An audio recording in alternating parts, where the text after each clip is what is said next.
Okay, hello, Mike White. Before we talk about Five Fingers of Death, tell me about your podcast, The Projection Booth, as well as where people can listen to it.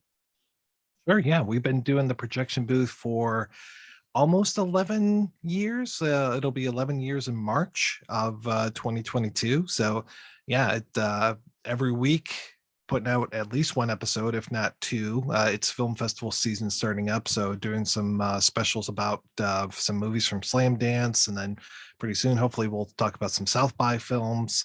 But yeah, and I've been working on that, and that's available at www.projectionboothpodcast.com. I always used to listen to it on Spotify. And Oh, what yep. other platforms is it on? Yeah, it's Spotify. I'm having a little trouble with Google Play right now. They're being kind of weird, but iTunes is good. It's on Stitcher. Pretty much any place where you look for your podcast other than Google right now, you should be able to find it. Okay, beautiful. Okay, so like I said, we're talking about Five Fingers of Death. And so I guess the first question is, are you a longtime Shaw Brothers fan? I think I've seen more Shaw Brothers than I think I have. Yeah. When I was a kid, I used to watch quote unquote Chopsaki films a lot. We had Channel 62 here would show karate films. I want to say In Sunday Philly. mornings. No, here in Detroit. Oh, you're in Detroit. I'm sorry. Yeah. And then yeah, I really it wasn't one of those things where I knew the Shaw Brothers like opening theme and logo and all that stuff. Like it wasn't in my DNA, but they are a source of comfort now after having seen a bunch of Shaw Brothers over the years. I tend to go for more of the weirdo Shaw Brothers movies, like Yeah. Boxer's Omen I like a lot, and some of the more supernatural things where it's like, how many different colors of blood can we have in this one film? But I mean, Five Fingers is one of those titles that I had heard of for years. I just talked with the guys who put together these films, or these Fist Break Bricks, and that was Yeah. really highlighted in their book just because it was such a major release here in the States, really kind of opened the door for Kung Fu films. It's kind of the one that started it all in a sense. Yeah. Yeah. So I was I really enjoyed this box set Nice. I got That's recently. fantastic. Yeah. So I'm gonna just show it off a little bit. The Shawscope Volume 1 box set from Arrow Video, which I won't go through the booklet because that's a hassle. But if you open it up on the first bit, you got King Nice. Boxers. This is like British title because Arrow, they're British. And then you got, all kinds of other goodies in here. There's like 12 movies, 2 CDs, Wow. audio commentaries, interviews, all the good stuff. And it really excited me that at first when I read King Boxer, I was like, well, okay, sounds like a great interchangeable Shaw Brothers movie. Right. Not realizing it was this movie that meant so much to me, my adolescence, Five Fingers of Death. I remember it vividly very well. It was a Saturday afternoon. I had smoked some weed in high school, and I watched that, and I thought, yeah, that's a good one. Yeah, it is. Just the faces that are in there. I was so surprised to see young Bolo Young in there, and it's like, oh my god, this is like. And I told my wife this, and she thought I was crazy. I was like, this is the wimpiest I've ever seen him look. And she's like, what? He's built like a brick shit house. I'm like, honey, that's the guy from the Jean-Claude Van Damme film. And I started describing it, and she's, oh, okay. And I'm like, and that's the guy that Bruce Lee was going up against and Enter the Dragon. She's, oh, all right. So I'm like, yeah, he doesn't look like himself in this movie because he's not built as thick as he was, in years hence. Definitely. So now that you've seen it, how do you think it compares with other Shaw Brothers movies? I mean, it's up there, definitely. I mean, it's like I said, I love the supernatural ones, so it was not as crazy, but I did like the idea of the red effect on his hands, and especially the Ironsides sound effect that comes up. Yeah, I thought it was very solid. I have to say, I watched the Mandarin version last night, and I liked that a lot more than the English dubbed version.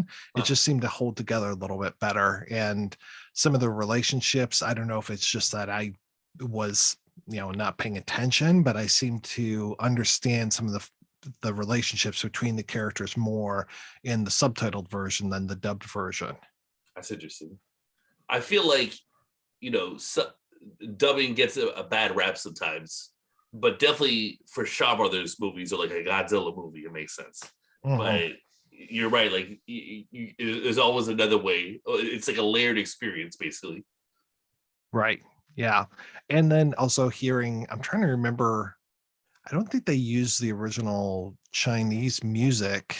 Like some of the music cues are 100% the same, but there's a couple times where there's a woman singing, and I'm like, I don't think that this would pass with the dubbed version. I think they would be dubbing her and the song because it is, very, very Chinese and that kind of lilting style that you hear. Like, I'm not going to say Chinese opera because it's nowhere near that level of performance, Yeah. but it's much more ethnic. And it's like, okay, yeah, this wouldn't work with a Western audience. So hearing the original vocals and stuff, I was like, oh, that's cool. And plus, some of those songs actually tell a little bit of a story and comment on some of the characters too, which I thought was nice. Awesome. So what do you want to say about Lo Lei's lead performance in Five Acres of Death specifically, as well as his other performances generally speaking? I've always liked him. I've always thought that he's very solid. He's got a really good look to him. I think I mostly know him for being, I want to say he's in at least one of the Bruce Lee films, right? And he's kind of like the buddy, like the guy who you can depend on. But as a lead, I thought he was very solid and very charismatic. How about you? What did you think of him? Well, I love him in this because I'm used to seeing him as the bad guy. Okay. He would dress up as Pai Mei in like Executioners from Shaolin and stuff like that, or Fist of the White Lotus Clan. So I'm used to it's sort of like Ray Sagar in the Wizard of Gore. You take a young Right. guy and make him look like an old guy, and who the hell knows, right? It's just a weird ass wig and stuff. But I think it was Tarantino was on a podcast, the Pure Cinema podcast, and he said he has like this great. He's got he's like right there with Lee Van Cleef having this one of the great like catalog of bad guy Mm. roles. So to see him as the good guy, um, after seeing all used to seeing him as the bad guy is a little strange. But that death glare is really intense, and he's definitely physically fit enough where you can Oh yeah. invest into it. Yeah. Yeah. So I'm a fan. I'm a big fan of Lole. Cool.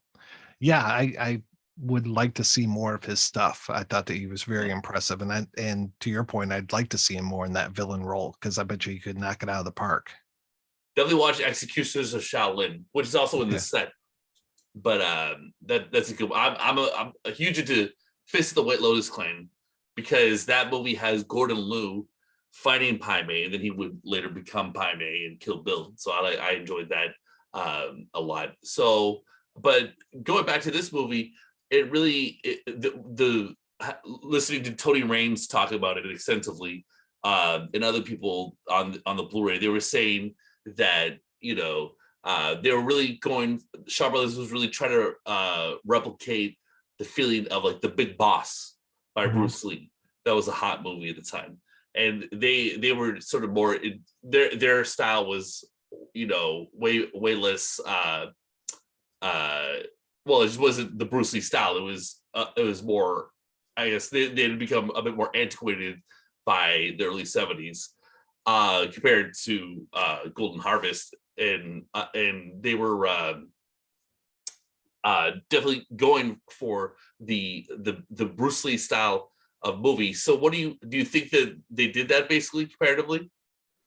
Yeah, I think so. I noticed that it feels like when Bruce is fighting that they tend to step back a Yeah, little, that they give him more of his full body. And I noticed there were a couple times when I was rewatching the movie last night where some of the cutting was odd. It was like, we can't really do this in real life, so we're going to try to make it happen via editing, not necessarily special effects, but like the editing was the special effect. There was a couple like body throws and things. The final battle, I think, is pretty well shot, though there are a couple aerial things where I'm like, okay, that's kind of strange. I think Bruce was more grounded in reality, which is strange to say because I know there's probably a lot of stuff going on in his fights that isn't real, but he Mhm. just always came across as a little bit more real. But I can see what you're saying as far as, I'm sure that out of the history of martial arts films, there is probably a definite strain of Chinese, Japanese, infighting and all this kind of stuff. So using the Japanese as the bad guys in this movie, I was like, oh yeah, that makes total sense. And they're just so dastardly in here. The main Japanese guy is fantastic when it comes to just being evil, and that he's got his whole like group of evil guys. It's like this is a really solid crew of badass bad people. Oh yeah, classic grudge match, and Oh it's always yeah. really uncomfortable to see them, to hear them talk about each other in the ways they do in Oh these yeah. movies, Chinese and Japanese alike. Or I think it's more like I like in the Ip Man movies they do that too. Mhm. This is not something that has stopped. Oh yeah. I want to say that sometimes they'll cover it up a little bit for us when it comes to the dubbing of films. Probably not this one, I don't Yeah, think, but with the other ones, it's like, oh, he's of this school and I'm of this school. right. And it's like, no, no, this guy's definitely Japanese and you're coded as Japanese and then Yeah. you're coded as Chinese. So yeah, Uh, I mean, obviously with the Bruce Lee film with having the no dogs or Chinese allowed, it's like, right. oh, okay, yeah, this is very Mhm. blatant. Yeah, Chinese Super Ninjas is definitely the I would say the most like problematic from that angle, but also a very entertaining movie. Oh yeah, yeah. And Well, what I mean, also is kind of uh, interesting about it is, Raymond Chow had worked for Shaw Brothers, but was upset about how they did business. So he starts Golden Harvest and produces The Big Boss, and then in turn, Shaw Brothers rips him off. I think right, that's kind of right. funny. Oh Yeah. yeah, it's just everybody eating each other's lunch. Oh. So talking about the glowing red hands, the iron palm technique. Uh, Yeah, it looks pretty cool, don't you think? it does though. It's strange because it's like it Yeah. will happen, and then his palms will stop glowing, and then he'll start beating up people. And I'm like, are your palms like now like supercharged or like It's what's going on? Like I was hoping Super that it'd Saiyan be, mode. yeah, yeah. I was hoping it'd be more like the Last Dragon or something, where it's like now he's got the whole glow and now he's gonna beat these guys up. But it's like it felt like they were doing some of that practically, and I was like, okay, you can't have him fight and have red hands at the same time. So calm that down and then he'll fight. But I was like, what is this giving him? What's his superpower here? Yeah, it's definitely some visually we can tell it's more intense. Right. It is void of logic for sure, but Yeah. it Yeah. is cool. It is certainly cool. It's very cool. Yeah. Yeah. So yeah, like when the iron palm technique kicks in, we hear the theme from Ironside by Quincy Jones. And it's the wah, wah. It's pretty spottable for sure. Oh It's, yeah. it's noticeable. And it's a lot of fun, very funky, very, very funky. I've never seen that show Ironside, but for me it's always within the realm of a kung fu world. But what did you think about the score beyond that cue?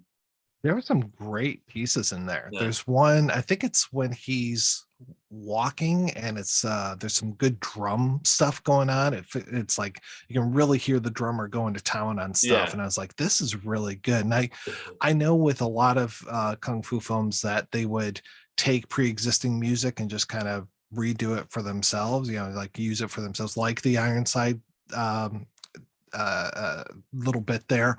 yeah. I didn't try to Shazam that to see if it was from something else, but that is really good. Like some of the music in here is really killer. I think it slams a lot more than a lot of other Shaw Brothers movies. But what's cool about the set is you do get some CDs. Nice. Like the Five Daily Venoms music is pretty cool too. Oh yeah.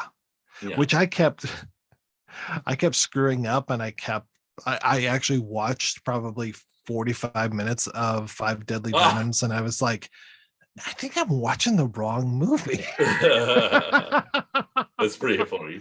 Yeah, That's I pretty was like, funny. wait a second. No, it wasn't that, because I had to go out and find it. And I was like, Mm. no, when you and I were talking, you're like, oh, do you want to do Five Fingers of Death? And I was like, oh, yeah, I already have that. And then, Ah, yeah, thankfully, it's widely available on the internet. yeah, Five Years of yeah, Death. Yeah. So, yeah. speaking of distribution, do you feel like kung fu movies have been a little neglected on Blu-ray? I haven't looked for them that much. I'm really glad for that Shaw Brothers set. Mm. And I think it used to be a little easier to find some things than it is now. Like I used to be able to go to like DDD House and Yeah. Yes Asia and just these different places and be able to find stuff, pick it up pretty cheap. But so many things are out of print, and I'm more of the like later 80s kind of thing, like more of like when Hong Kong was having its renaissance, like, but I'll even go back into like some of the earlier Jackie Chan films, but those are tough to find sometimes, I Yeah. mean, and yeah, like I'm trying to remember like Dreadnought and Prodigal Son. I mean, some of those things, it took a lot to track those things down, and they're not that great and great as far as preservation. And those are all DVDs; those aren't Blu-rays. So I would love to see really nice Blu-rays of these things. At least Jackie stuff is getting out there. At least there is the Shaw Brothers set. But yeah, keep bringing it on. I want to see more. Definitely. I don't have it yet, but I want to snag the Once Upon a Time in China box set too. Oh yeah, yeah. Yeah, for sure. Okay, so I love I forget the actor's name or the character's name, but I love the guy with the long hair and the big forehead. Do Oh you have a God, favorite yeah. supporting cast member? He's fantastic, and Yeah. especially because he just becomes so embroiled in their gang so quickly. It's like Yeah. I almost wish the movie was about him a little bit, because it's like comes to town, kicks Bolo Young's ass, joins up with the bad guys, starts to humiliate our main character, but then at the end is just like I can't hang out with these guys anymore. They're no Yeah. good, and No just good. that he switches allegiances and warns our hero and then ends up like taking one for the team. I'm like, yeah, this guy's awesome. I really like him a lot. Yeah, he's cool. He really looks like to me like Anthony Wan's character in Ebola syndrome. Oh God. Yeah, and I didn't know what was going on with the forehead, because it's like Yeah. it's clearly shaved up there. And I'm like, I thought it was going to be one of those, like, you see in some movies where like the guy's got the iron skull technique or whatever. And I was like, oh, Right. that's his thing, like he's going to be able to like crack open coconuts with his forehead, but it never really comes to bear. I'm like, oh, all right. He just has, yeah, the shaved spot up there, or maybe to your point, very high forehead. Well, Mike, thanks a lot for your time. I really enjoyed talking to you about Five Fingers of Death. And I think everyone should check out your podcast. It's a lot of fun. Well, Do you thank you. have exciting things brewing for 2022 you'd like to mention before I let you go? Oh, sure. Yeah. I mean, we've got everything planned out to the end of the year. Coming up in March, I'm very excited. We're actually going to be talking about dirty movies. So going to be talking about new wave hookers and Uh-huh. what was Memories Within Miss Aggie and a couple other things. So yeah, really looking forward to that. And hopefully we're going to be getting some of the stars and directors and writers on those shows as well to talk about what it was like back in the day making these adult films. That's awesome. Well, thanks so much for your time. Hey, thank you.